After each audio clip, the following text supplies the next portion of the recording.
लेकिन वो हिंदुस्तान में ही बना होना चाहिए। पैसा दुनिया के किसी भी देश ने लगाया हो, लेकिन पसीना मेरे देश के नौजवानों का होना चाहिए।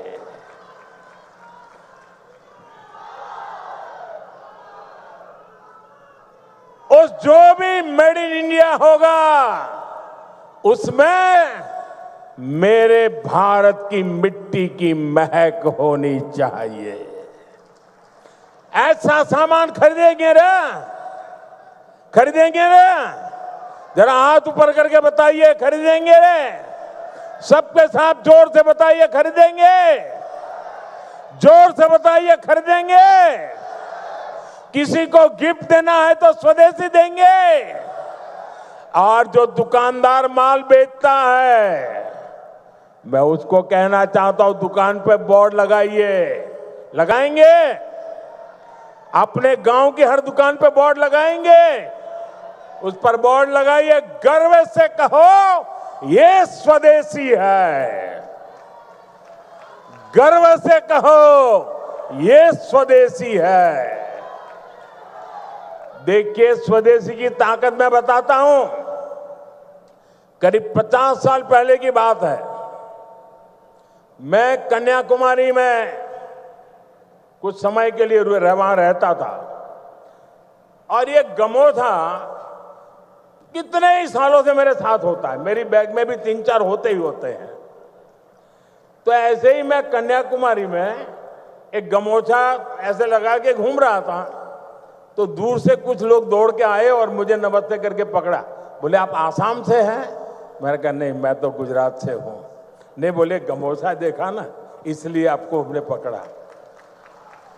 ये ताकत होती है मिट्टी की, स्वदेशी की ये ताकत होती है। कोई पहचान नहीं थी, लेकिन आसाम के लोगों का उस दिन मुझ पर इतना प्यार उमड़ गया क्योंकि मेरे गले में गमोछा था। दोस्तों, ये ताकत होती है। और इसलिए मैं कहता हूं, आप मुझे वादा करिए, हम स्वदेशी खरीदेंगे। वोकल फॉर लोकल, लोकल के लिए वोकल हो, इसके लिए हम सबका प्रयास देश को मजबूत करेगा। साथियों, बीते सालों में एक और सेक्टर में बहुत बड़ा काम देश में हुआ है। ये सेक्टर है हेल्थ केयर का, आरोग्य का। हमारे अस्पताल होते थे तो बड़े शहरों में, वहां इलाज कराने जाते थे तो बहुत महंगा पड़ता था। हमने एम्स का, मेडिकल कॉलेजों का नेटवर्क देश के कोने कोने तक फैला दिया। अब बैठिए भैया, मुझे आप अपने बोलने दीजिए। अब बैठिए, आप बैठिए, आप बैठिए, आप बैठिए। अरे, उसको परेशान कर रहे हैं आप लोग। भाई कैमरामैन, उनसे चिट्ठी ले लेना। मेरे इन दिव्यांग भाइयों को क्यों परेशान करते हैं आप? थैंक यू दोस्त।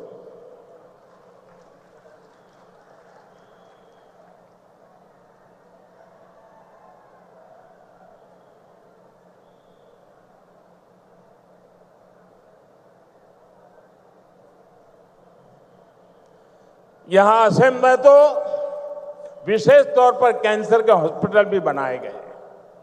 बीते 11 वर्षों के दौरान भारत में मेडिकल कॉलेजों की संख्या 2 गुनी हो गई है। यानी आजादी के 60-65 सालों में जितने मेडिकल कॉलेज बने, उतने हमने बीते 11 वर्षों में बनाए हैं। बताइए, 60-70 साल में जो काम हुआ है ना, वो हमने 10-11 साल में कर दिया है। दोस्तों, यहां असम में भी 2014 से पहले सिर्फ 6 मेडिकल कॉलेज थे। अब जब दरांग में मेडिकल कॉलेज भी बनकर तैयार हो जाएगा तो यहां 24 मेडिकल हो जाएंगे। मेडिकल कॉलेज हो जाएंगे।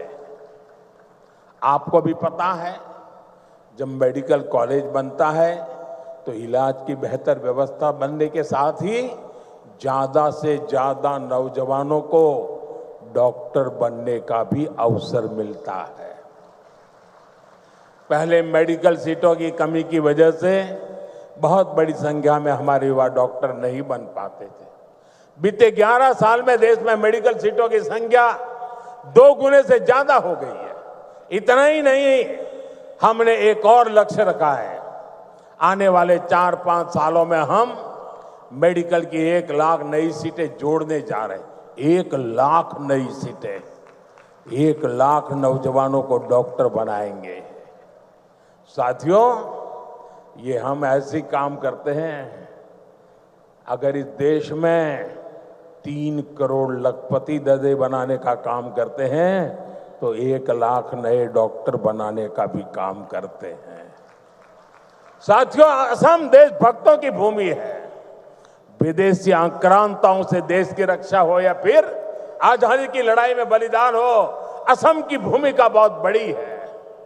पथरू घाट का किसान सत्याग्रह देश भला कैसे भूल सकता है। वो ऐतिहासिक स्थान यहां से ज्यादा दूर नहीं है।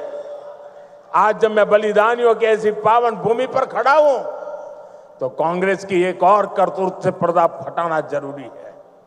कांग्रेस अपनी राजनीति के लिए हर ऐसे व्यक्ति, हर ऐसे विचार के साथ खड़ी होती है जो भारत विरोधी हो।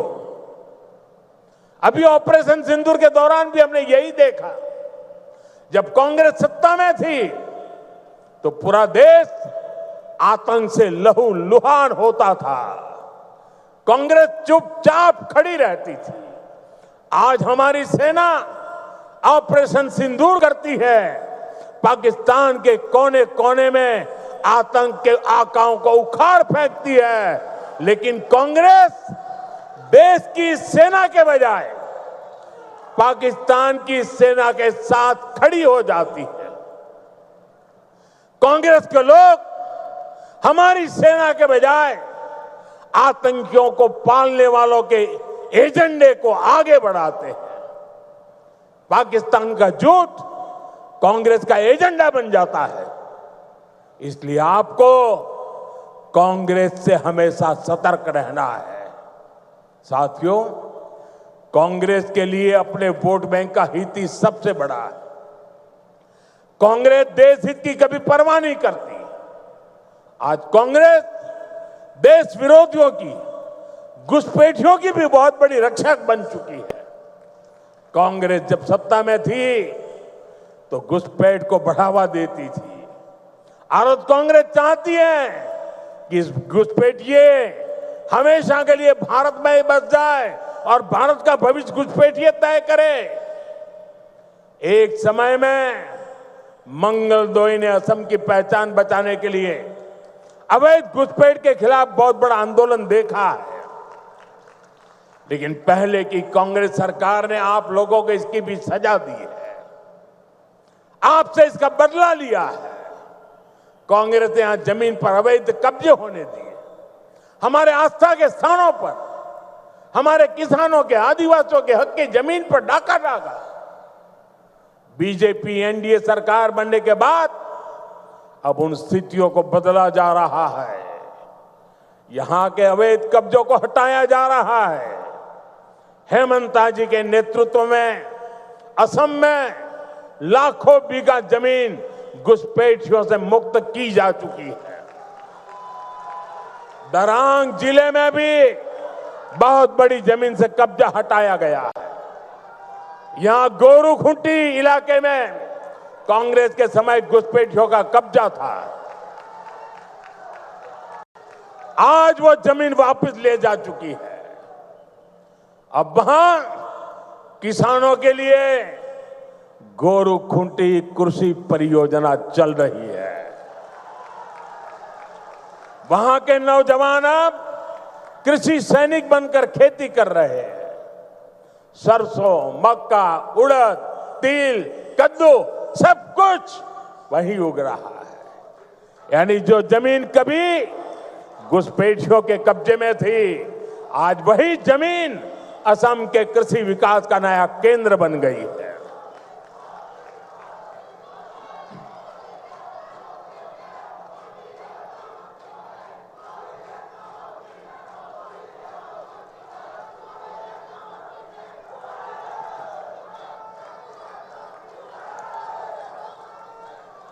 साथियों, भाजपा की सरकार घुसपैठियों को देश के साधनों संसाधनों पर कब्जा नहीं करने देगी।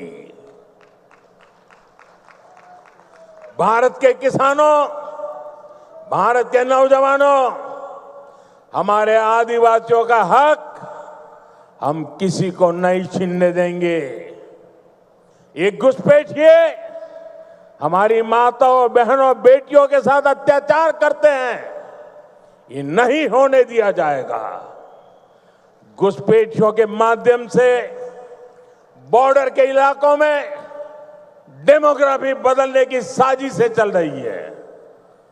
ये राष्ट्रीय सुरक्षा के लिए बहुत बड़ा खतरा है। इसलिए अब देश में एक डेमोग्राफी मिशन शुरू किया जा रहा है।